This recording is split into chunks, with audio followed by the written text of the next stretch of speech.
Hai everyone. Pernah nggak kita sebelumnya terpikir, wah nanti masa tua kita seperti apa ya? Apakah kita akan tetap bekerja, menukar keringat kita untuk mendapatkan sejumlah uang demi mencukupi kebutuhan sehari-hari? Apakah kita akan terus bekerja sampai dengan usia tua kita? Sepertinya kita perlu merencanakan keuangan dengan matang. Perencanaan keuangan sejak dini sangat diperlukan agar kita bisa mulai memanage nantinya hari tua kita maunya seperti apa. Sebagai bagian dari perencanaan keuangan tersebut, mungkin perlu kiranya kita bedakan pendapatan atau income yang selama ini kita terima, apakah masuk kategori active income atau passive income. Namun sebelum itu, disclaimer dulu, saya di sini bukanlah seorang financial advisor. Video ini hanya sebatas opini pribadi dan informasi umum saja. Sifatnya hanya untuk pendidikan. Investasi apapun yang Sobat Cuan akan lakukan menjadi tanggung jawab Sobat Cuan sepenuhnya. Kami tidak menanggung untung atau rugi atas investasi yang Sobat Cuan lakukan. Baik, yang pertama adalah active income. Sebenarnya kita simpel saja ya. Untuk active income di sini bisa kita definisikan apabila income tersebut masih ada campur tangan dari aktivitas yang kita lakukan, baik itu pikiran ataupun tenaga. Apabila itu masih kita lakukan, maka masuk kategori aktif. Contoh, bekerja.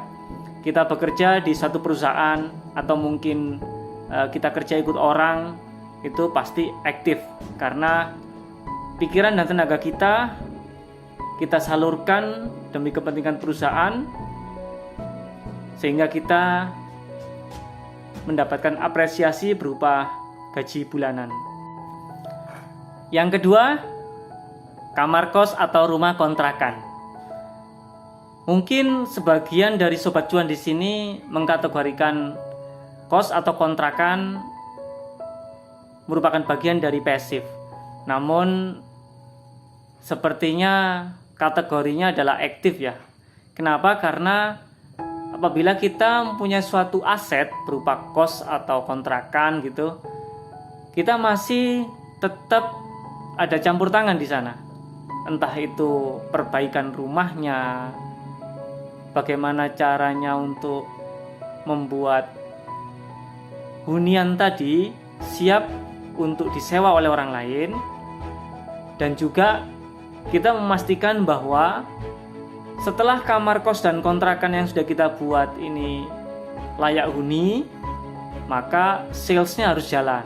Bagaimana cara kita marketing agar kita punya kos atau kontrakan bisa disewa oleh orang lain, sehingga dari sewa tersebut kita mendapatkan income, entah itu bulanan ataupun mungkin tahunan.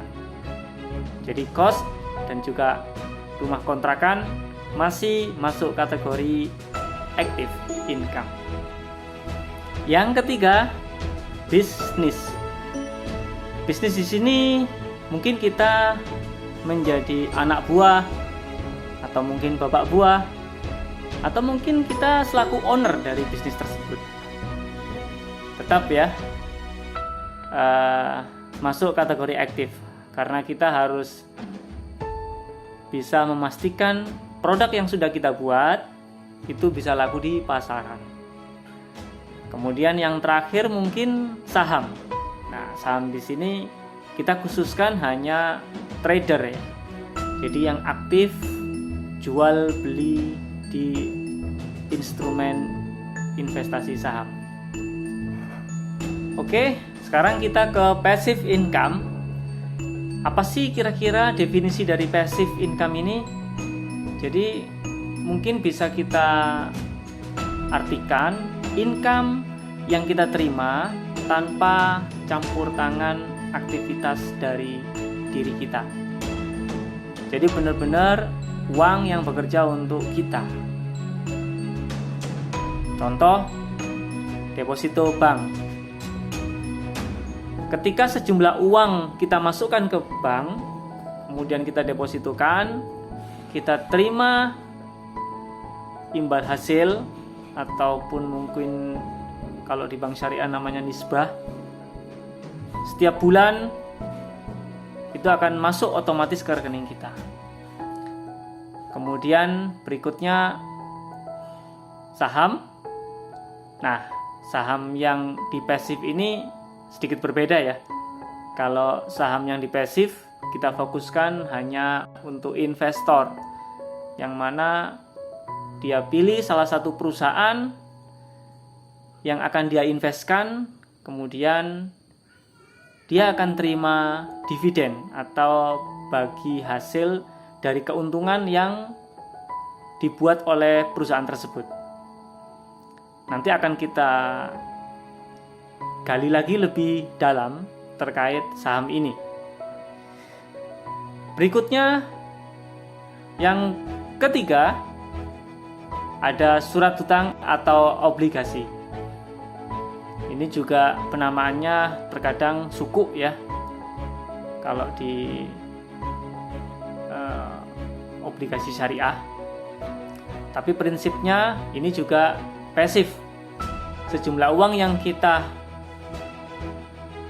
percayakan untuk dibelikan surat hutang atau obligasi atau bond, kemudian kita mendapatkan return yang sudah disepakati sebelumnya, terkadang 5%, 6% gitu. Dengan rata-rata itu sedikit lebih besar daripada deposito bank. Namun ada sedikit perbedaan. Kalau deposito bank mungkin sewaktu-waktu bisa kita ambil. Kalau surat hutang ini terkadang waktunya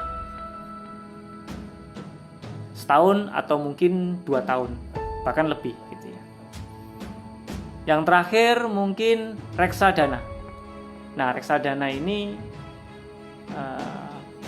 mungkin sobat cuan ada yang belum tahu di sini. Jadi kita mempercayakan uang kita kepada pengelola keuangan, dalam hal ini manajer investasi. Manajer investasi inilah yang akan memanage uang yang sudah dikumpulkan oleh nasabah, kemudian diinvestasikan sesuai dengan perjanjian gitu ya. Nah, di reksadana sendiri ada 4 kategori. Ada reksadana pasar uang, reksadana pendapatan tetap, reksadana campuran, dan juga reksadana saham. Dari keempat jenis reksadana tadi, ada kriteria masing-masing, ada perbedaannya. Jadi dari yang pasar uang sampai dengan saham, risknya pun mulai dari yang konservatif sampai yang agresif gitu ya. Kalau sobat cuan ingin risiko yang rendah, low risk, ya otomatis low return. Itu bisa dimasukkan di reksadana pasar uang dengan rata-rata imbal hasil 6 sampai 7 atau mungkin bahkan 8% per tahun. Kemudian lanjut ke pendapatan tetap, ini juga sama, cuman bedanya di pendapatan tetap ini mayoritas akan dibelikan bond gitu ya, surat utang yang ada jatuh temponya. Nah, kemudian lanjut lagi campuran. Kalau di reksadana campuran ini adalah mix ya antara saham dan juga bond. Dengan perbandingan ini tergantung ya, yang jelas masih moderate lah, masih tengah-tengah. Yang terakhir reksadana saham. Nah, ini kadang-kadang 80% itu dalam bentuk saham ya, dari MI atau manajer investasi yang menginvestasikan dana kita. Seperti itu. Kita juga bisa membedakan dari penjelasan kedua contoh tadi, mana-mana saja yang masuk kategori real ataupun paper asset. Jadi kalau yang diaktif tadi ada aktivitas bekerja kita, cost bisnis, itu mungkin bisa kita kategorikan real asset. Sedangkan paper bentuknya hanya secari kertas, nah itu rata-rata di pasif tadi ya. Ada deposito bank. Kalau deposito kita akan punya billet kayak semacam bukti kepesertaan bahwa kita mempunyai sejumlah dana yang kita depositokan di bank. Kemudian dari risk itu juga perlu kiranya Sobat Cuan perhatikan ya. Jangan sampai ketika kita bicara investasi kita asal pilih tanpa tahu goal atau tujuan dari investasi kita. Misal dana yang mau kita investasikan ini dalam 1 tahun, kurang dari 1 tahun itu kita butuh untuk kita tarik, maka ya jangan dimasukkan di saham yang mana mungkin durasinya cukup panjang ya harusnya. Mungkin bisa kita masukkan ke deposito bank ataupun mungkin reksadana pasar uang yang relatif risikonya rendah, namun returnnya juga mengikuti gitu, low risk low return.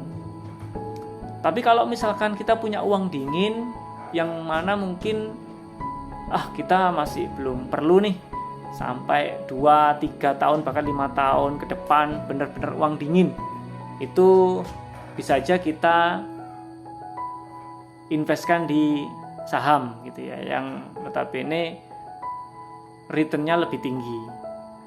Cuman dengan high return maka high risk pula gitu ya. Risikonya tinggi juga karena secara harganya fluktuatif, naik turun. Dalam berinvestasi kita juga sebisa mungkin bijak ya. Tidak semuanya kita masukkan, kita tabung sampai untuk kebutuhan operasional bulanan aja kita kurang gitu. Jadi benar-benar kita harus persentasekan. Mungkin dari Sobat Cuan di sini ada yang 70, 20, 10. Atau mungkin agak kuat nih nabungnya, maka operasionalnya diturunin sekitar 50% mungkin.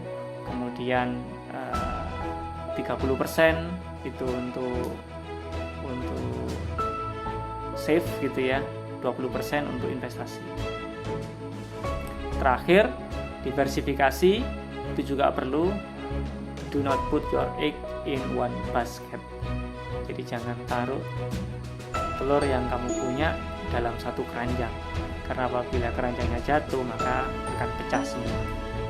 Jadi sebisa mungkin kita bagi ya ke dalam beberapa instrumen yang seperti kita sebutkan tadi. Ada yang mungkin kita investkan di reksadana yang secara fleksibilitasnya lebih tinggi gitu ya, mudah untuk dicairkan. Atau mungkin beberapa juga kita masukkan ke saham dan seterusnya. Baik, mungkin itu video kita kali ini. Untuk next episode akan kami coba detailkan lagi terkait saham, bagaimana cara membuka akun sekuritas, sampai dengan bagaimana caranya kita untuk bisa invest di instrumen saham. Oleh karena itu, Sobat Cuan, subscribe dan aktifkan lonceng notifikasi agar Sobat Cuan semua tidak ketinggalan di episode berikutnya. Baik, terima kasih. Salam cuan untuk kita semua. Bye-bye.